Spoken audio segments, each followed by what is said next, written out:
Na nézzük, Takács Zoltán és Sebők Zsolt egymással szemben. Sebőknek voltak már óriási bravúrjai, és van még egy! Aztán egy micsoda öngól! Hát ez hihetetlen! Ez hihetetlen! Gyurica! Ez nem igaz.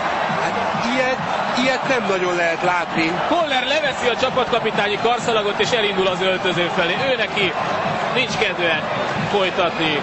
Hát hihetetlen, érdemes lenne végignézni a fehérvári játékosokat most egyesével. Sitko a felező vonalon ül, mások a 16-osnál, és mindannyian a fejüket fogják, legalábbis a rutinosabb labdarúgók közül. Ők még ilyet nem nagyon láttak, talán egyszer az Újpest pályán valami hasonlót Tokodi Tibortól, szegénytől. Ez hihetetlen.